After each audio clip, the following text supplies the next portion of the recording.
फरमाते हैं आए साथ हरगिज नहीं। गौर कीजिए, वो अच्छे काम की इजाजत मांग रहे हैं, मैं सब गरीबों मिस्कीनों में लुटा दूं, और अल्लाह के रसूल क्या कह रहे हैं? हरगिज नहीं। आए साथ तुम अपने जमीन और जायदाद की सारी मिल्कियत की वसीयत नहीं कर सकते हो। अच्छा ठीक है, तो आए अल्लाह के नबी में 2/3 की वसीयत कर दूं। 2/3 हमारे पास जितनी भी प्रॉपर्टी जमीन और जायदाद है उसके 3 हिस्से करके 2 को मैं सदका कर देता हूं और 1 हिस्सा छोड़ देता हूं। ठीक है, यानी 3 हिस्से करता हूं, 3 पार्ट्स में डिवाइड कर दूं, 3 हिस्से कर दूं, 2 भाग सदका खैरात कर दूं और 1 रख लूं। बुखारी शरीफ के हदीस के अल्फाज, अल्लाह के नबी फरमाते हैं ऐसा तुम ऐसा भी नहीं कर सकते हो। देख रहे हैं, 3 भाग में से 2 को गरीबों मिस्कीनों में बांट दो और 1 अपने पास रखना ऐसा भी नहीं कर सकते हो। का अल्लाह के रसूल सारा भी नहीं बांट सकता हूं, 2/3 2/3 भी नहीं। आपने कहा नहीं, तो ठीक है अय अल्लाह के नबी फिर ऐसा करता हूं, आधा रोक लेता हूं और आधा सदका कर देता हूं, आधा गरीबों मिस्कीनों में बांट देता हूं, आधे की वसीयत कर देता हूं। अल्लाह के नबी सल्लल्लाहु अलैहि वसल्लम फरमाते हैं ऐ साथ तुम आधा भी वसीयत नहीं कर सकते हो। हमें लगता है शायद सुना नहीं होगा ये सब वाकयात। आधा, जितनी जमीन और जायदाद तुम्हारे पास है, जितनी भी दौलत तुम्हारे पास, आधा भी वसीयत नहीं कर सकते। और जबकि वो मरजुल मौत में साद इब्न अबी वक्कास बीमार है, वो चाह रहे हैं कि इस बीमारी में हम सदका खैरात कर दे और अल्लाह कबूल करे, लेकिन अल्लाह के नबी क्या कह रहे हैं? पूरा नहीं कर सकते हो।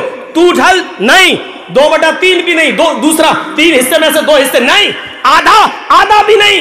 तब हजरत साद इब्न अबी वक्कास ने फरमाया कि आए अल्लाह के नबी सल्लल्लाहु अलैहि वसल्लम, तो क्या मैं 1/3 1/3 यानी 3 हिस्से कर दूं और 2 हिस्सा अपने पास रख लूं और 1 हिस्सा मैं सदका खैरात कर दूं, वसीयत कर दूं? अल्लाह के नबी फरमाते हाँ आए साद इब्न अबी वक्कास तुम 1/3 की वसीयत कर सकते हो, 1/3 की वसीयत कर सकते हो, लेकिन ये भी ज्यादा है। देखिए, आपने इजाजत तो दे दी 1/3 की वसीयत कर सकते हो, लेकिन साथ में ये भी कह दिया कि ये भी ज्यादा है, यानी कुछ और कम करना चाहो तो कर सकते हो, और अगर नहीं तो 1/3 की कर सकते हो।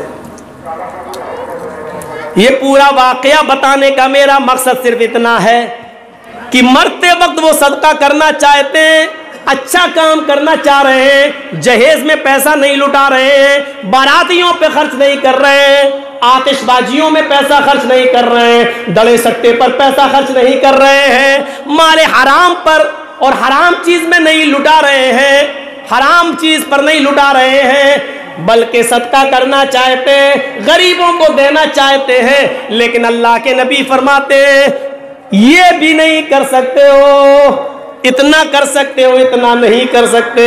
अब आप अंदाजा लगाओ, जब दीन के कामों में तुम हद से ज्यादा पैसा खर्च नहीं कर सकते हो, वहां इसराफ जायज नहीं है, वहां ज्यादती को जब मना किया गया है, तो आज हम लोग जो तरह तरह की चीजों में जो फजूल खर्ची कर रहे हैं, शादी एक कपड़े में हो सकती है, एक कपड़ा लड़के को दे दिया जाए लड़की वालों की तरफ से, और एक ही साड़ी और एक ही कपड़ा लड़की को दे दिया जाए लड़के वालों की तरफ से।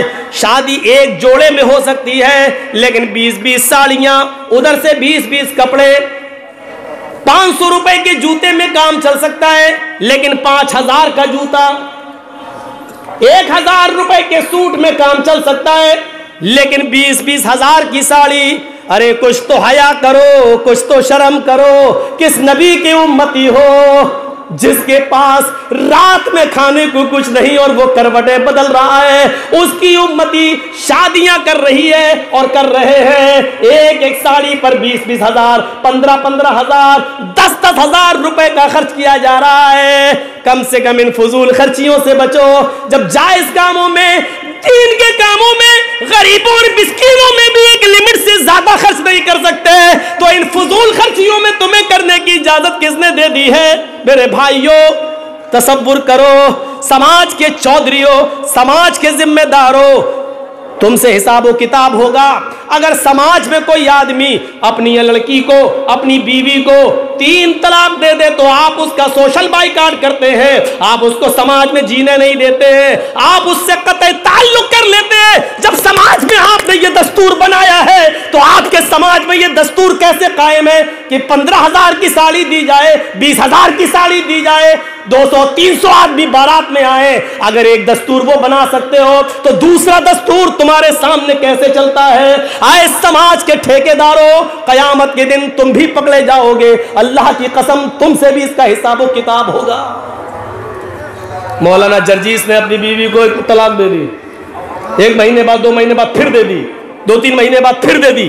अब समाज कहता नहीं रहने देंगे इन दोनों को, लड़की को अलग कर दो, बीवी को अलग कर दो, साहब इनसे बाइकाट, शादी ब्याह मौत मिट्टी सब खत्म। अगर समाज ये कानून बना सकता है तो समाज ये कानून क्यों नहीं बनाता है कि 200 आदमी बारात में क्यों आएंगे? नहीं, जो आदमी अपनी लड़की की शादी में 200 आदमी बाराती बुलाएगा उस लड़की के बाप का भी बाइकाट किया जाएगा। जो लड़का अपनी शादी में 200 आदमी की बारात लेके जाएगा हम उस लड़के का भी बाइकाट करेंगे। जो आदमी 10,000 की साड़ी अपनी होने वाली बीवी को देगा हम उसका भी बाइकाट करेंगे। ये दस्तूर क्यों नहीं बनता? समाज के अंदर ये कानून क्यों नहीं बनता? अगर वो बना सकते हो तो ये क्यों नहीं बना सकते?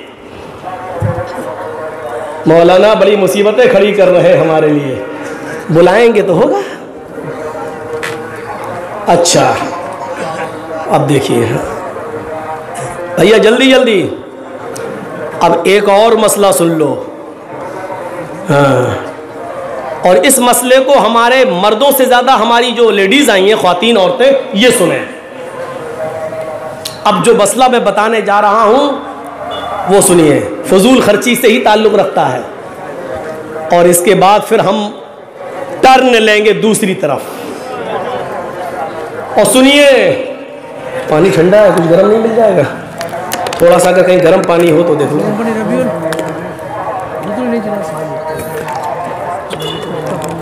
सुनिए कुरान की आयत, और मस्जिद वाले जरा जल्दी कर लो, ये मसला बड़ा अहम है जो मैं बताने जा रहा हूँ। सुनिए, इस मसले को हम थोड़ा सा आहिस्ता बताएंगे ताकि हमारी माँ बहनें भी समझ लें। वअलल मौलूदि लहू रिज़्क़ुहुन्ना व किस्वतुहुन्ना बिल मारूफ ला युकल्लिफुल्लाहु नफ्सन इल्ला वुसअहा।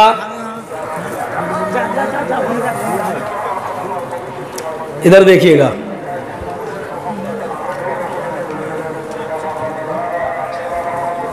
लड़के के बाप के ऊपर जिम्मेदारी होती है। सुनिए, बच्चे के बाप पर यह जिम्मेदारी आयद होती है क्या? वअलल मौलूदि लहू, जिसका बच्चा है, जो पैदा हुआ है अभी हाल ही में, आज कल परसों जो बच्चा पैदा हुआ है, वअलल मौलूदि लहू रिज़्क़ुहुन्ना व किस्वतुहुन्ना, उस बच्चे का रिज़्क़, खाना पीना, और उस बच्चे का कपड़ा मौलूद लहू पर यानी बच्चे के बाप के ऊपर आयद होता है। सुन रहे हैं? लेकिन कैसे? बिल मारूफ, दस्तूर के मुताबिक। यही हमें बताना है, दस्तूर के मुताबिक। ये क्या है? बताने का मकसद ये है, अगर किसी शख्स ने अपनी बीवी को तलाक दे दी,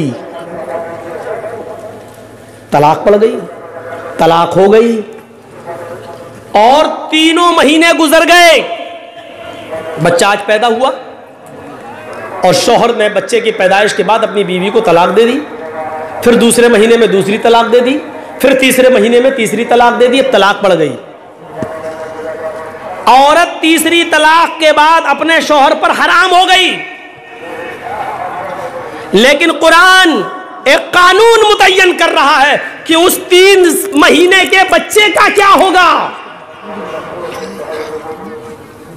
उस बच्चे के लिए उसके पालन पोषण का जिम्मेदार कौन होगा?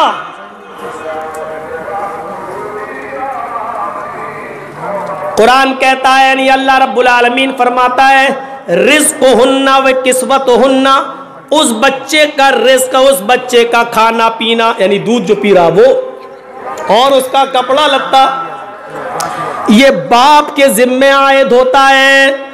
और सुनिए, जब तक मां अपने बच्चे को दूध पिलाएगी तो शौहर को उसके दूध पिलाने की उजरत देना पड़ेगी। शौहर को, अब वो शौहर नहीं रहा इसलिए शौहर नहीं कहा जाएगा, तलाक हो गई, अब कहां शौहर रहा। उस आदमी को जो उसके बच्चे को दूध पिला रही है वो उसकी मां, उस मां के दूध पिलाने की उजरत उस औरत को देना होगी, और उस औरत को भी उजरत लेने में मना नहीं करना चाहिए, उसको उजरत ले लेनी चाहिए। शौहर को देने में, उजरत देने में, यानी उसका बदल, ये लो इतने पैसे हम तुम्हें देंगे, दूध पिलाओ। शौहर को देने में पीछे नहीं हटना है और औरत को लेने में पीछे नहीं हटना है। शौहर को उस दूध पिलाने की मजदूरी लेना पड़ेगी जो तय कर ले, हम आपके बच्चे को दूध पिलाएंगे, 2 साल तक उसकी जो इद्दत है, जो मुद्दत है दूध पिलाने की, वो हम आपके बच्चे को दूध पिलाएंगे, लेकिन हम इतना रुपया लेंगे। और आदमी को देना पड़ेगा, ठीक है हम इतना रुपया तुम्हें देंगे, दूध पिलाओ। और सुनो, औरत को भी तलाक दे दी, लेकिन दूध पिलाने की उजरत के साथ साथ रिज़्क़ुहुन्ना व किस्वतुहुन्ना, उस औरत के खाने पीने का भी खर्चा और उस औरत के कपड़े का खर्चा भी मर्द को देना पड़ेगा, उस आदमी को देना पड़ेगा, जब तक वो उसके बच्चे को दूध पिलाएगी। मौलाना कहां फांस दिया आपने हमें, लेकिन कुरान ने एक रास्ता निकाला, क्या? बिल मारूफ, दस्तूर के मुताबिक, समाज में जो चलन है उस चलन के मुताबिक। औरत अगर दूध पिलाने की उजरत मांगे कि हमें 20,000 रुपए दो तो थोड़ी चलेगा।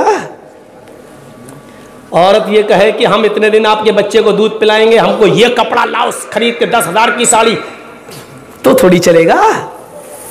कुरान ने ये कह दिया बिल मारूफ, दस्तूर के मुताबिक। अगर समाज के अंदर 200 और 250 रुपए की साड़ी पहनी जाती है तो 200 और 250 रुपए की साड़ी पहनाई जाएगी। समाज के अंदर अगर दाल भात खाने का रवाज है तो औरत मुर्ग मुसल्लम नहीं मांगेगी, दाल चावल ही खिलाया जाएगा। दस्तूर उस समाज में जो चलन है उसके मुताबिक। सुनिए, एक बच्चे को दूध पिलाने की उजरत में भी फजूल खर्ची करने की इजाजत नहीं दे रहा है कुरान। एक औरत को कपड़ा देने में उसको रोजी और कपड़े का हक तो दे रहा है, लेकिन उसमें भी 10-20 हजार रुपए की साड़ी देने का हक नहीं दे रहा है। इसमें भी कुरान ये कह रहा है दस्तूर के मुताबिक, चलन के मुताबिक, समाज में जो दस्तूर है उसके मुताबिक तुम्हें खर्चा देना है। ये बता रहा है कुरान का ये फैसला, अल्लाह का ये जजमेंट कि फजूल खर्ची से यहां पर भी रोका गया है। जो कि आपके बच्चे को दूध पिला रही है, आप इसके बावजूद फजूल खर्ची नहीं कर सकते हैं। 5,000 की जगह 50,000 लेगी, 500 रुपए की साड़ी की जगह 5,000 की साड़ी लेगी। जब आप बच्चे को दूध पिलाने वाली औरत को भी दस्तूर से और समाज के तौर और तरीके से अलग हटकर फजूल खर्ची करके ज्यादा नहीं दे सकते हो, तो बारातियों पर कैसे लुटा सकते हो, समाज में और बुराइयों पर कैसे लुटा सकते हो? मेरे भाइयों, ये थोड़ी सी अकल से सोचने वाली बात है। थोड़ी सी अगर हम अकल दौड़ा लें। कितनी औरतें बैठी हुई हैं बेचारी लड़कियां जिनकी शादियां नहीं हो रही हैं। क्यों? सिर्फ इस वजह से कि उनके पास देने के लिए कुछ नहीं है। और समाज, वाह रे समाज, ये बेचारा इतना मजबूर कर देता है। कुछ तो हो, अच्छा, जिनकी लड़कियां हैं वो तो बड़े खुश होते हैं कि मौलाना साहब बहुत अच्छा बोल रहे हैं, लेकिन जब ये लोग अपने लड़कों की शादी करते हैं तो ये भी मांग करते हैं। ये बड़ा दस्तूर है। अरे जब तुम ये चाहते हो कि मेरी लड़की की शादी में कोई जहेज न ले, तो आप भी तो ऐसे उसूल बनाओ कि हम अपने लड़के की शादी बगैर जहेज के करें। आप लड़के की शादी में तो लेना चाहते हैं, लेकिन बेटी की शादी में देना नहीं चाहते हैं। तो ये दस्तूर समाज को बैठ के सोचना पड़ेगा, एक कानून बनाना पड़ेगा, न दिया जाएगा न लिया जाएगा।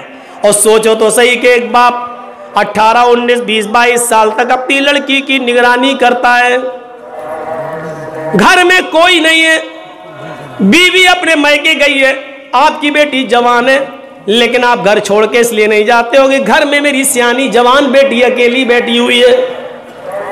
आप उसके लिए चौकीदार बन जाते हो। जिसने चौकीदार बनकर 20-22 साल तक एक बेटी को पाला हो, फिर वो तुम्हें निकाह में अपनी जवान बेटी तुम्हें दे रहा हो। आए भेड़ियो, तुम्हें शर्म नहीं आती उसी घर में डाका डालते हुए कि मुझे मोटरसाइकिल दो, मुझे ये दो, मुझे वो दो। अरे तुमसे तो अच्छे वो भेड़िए जो खुद भेड़ियों को नहीं खाते हैं, तुमसे अच्छे वो खूनखार जानवर हैं। शेर शेर को नहीं खाता है, सांप सांप को नहीं खाता है। सांप जहरीला है लेकिन दूसरों के लिए, शेर चीर फाड़ करके खाता है लेकिन दूसरे जानवरों को। लेकिन तुम तो इंसान हो, इंसानी को खा रहे हो। तुमसे बड़ा भेड़िया कौन है? तुमसे ज्यादा खतरनाक कौन है? तुमसे ज्यादा जहरीला कौन है? तुमने लड़के को पाला पोसा, 5-10 लाख की दुकान दे दी, अब लड़की से शादी करना चाहते हो और लड़की के बाप के लिए भेड़िए बन जाते हो। हमें बाइक चाहिए, हमारा लड़का MBBS है तो हमें 4 व्हीलर चाहिए, हमें स्विफ्ट चाहिए, हमें इनोवा चाहिए, हमें स्कॉर्पियो चाहिए। अरे कटोरा लेके भीख मांग, रास्ता हम बता देते हैं। पार्लियामेंट के नेताओं के पास चला जा, योगी जी और मोदी जी के पास चला जा, रहम आ गया तो तेरी झोली में डाल भी देंगे। और वैसे भी बीजेपी वैसे ही अपने एजेंटों को तलाश कर रही है और हम ही लोगों में से उसको अपने दलाल मिल भी गए हैं। मेरे भाइयों, हम क्या बताएं और किस तरफ जाएं? हम जाना नहीं चाहते हैं कि इस घर को आग लग गई घर के चिराग से। आए चश्मे अश्क बार जरा देख तो सही, ये घर जो जल रहा है कहीं तेरा घर तो नहीं। ये घर जो जल रहा है कहीं तेरा घर तो नहीं। जरा सोचो, हमने कभी शेर को नहीं देखा, वो खतरनाक है, लेकिन कभी शेर को शेर पर हमला करते हुए नहीं देखा।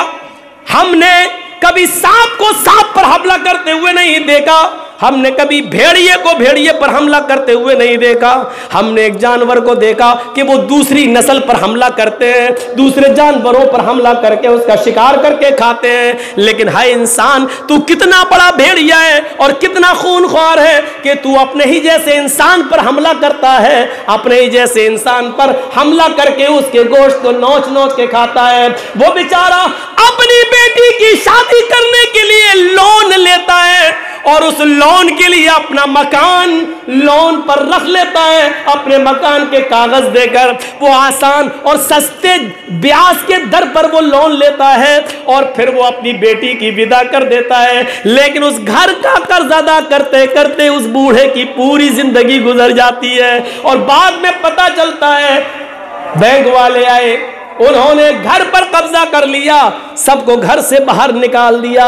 इसके जिम्मेदार हैं आप। मेरे भाइयों, इस दस्तूर को आसान कीजिए, निकाह को आसान कीजिए, शादियों को आसान कीजिए। जब जायज कामों में फजूल खर्ची जायज नहीं है, जब अच्छे और दीनी कामों में फजूल खर्ची जायज नहीं है, तो मेरे भाइयों इन बुरे कामों में फजूल खर्ची की इजाजत कौन देता है?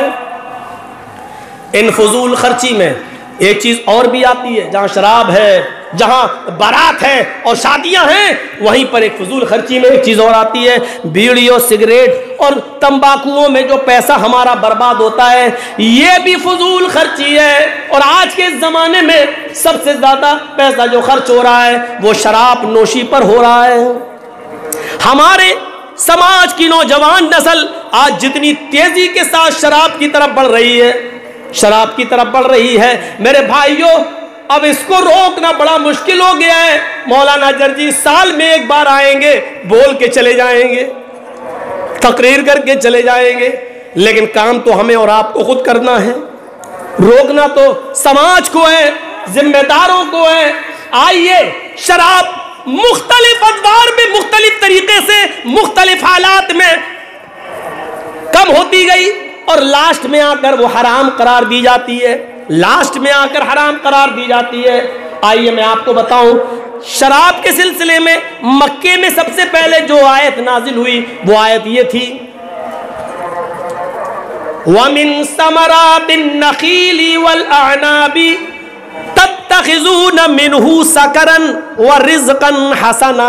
ये कुरान कह रहा है। देखिए, अभी शराब हराम नहीं हुई है, लेकिन अल्लाह क्या कह रहा है, आइए देखिए। नौजवानों सुनिए इन आयतों को। अल्लाह कह रहा, लोगों,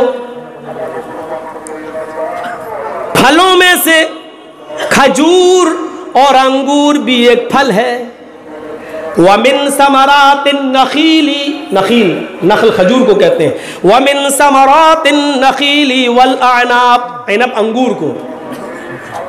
खजूर और अंगूर भी एक फल है, बहुत से फल हैं। उन फलों में से खजूर और अंगूर भी एक फल है।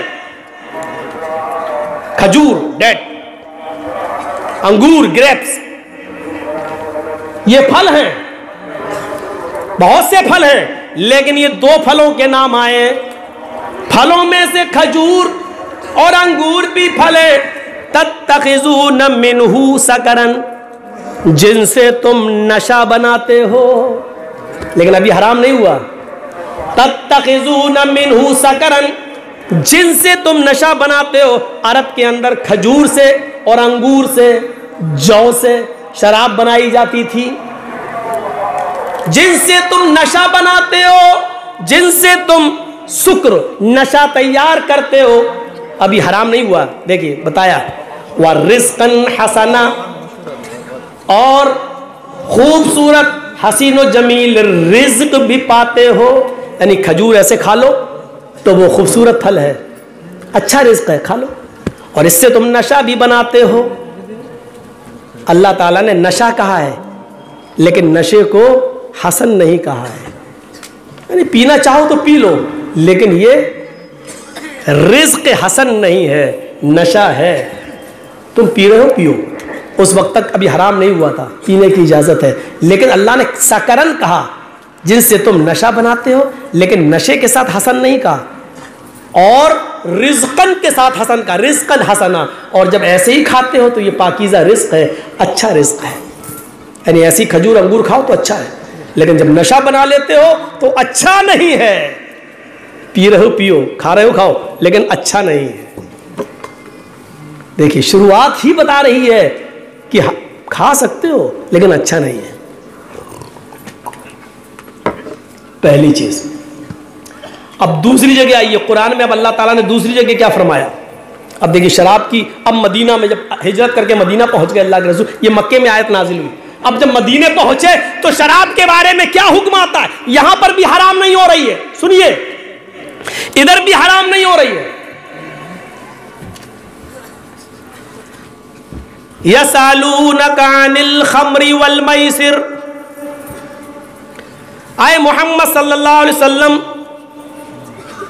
ये मदीने के लोग आपसे शराब और जुए के बारे में पूछते हैं। आपसे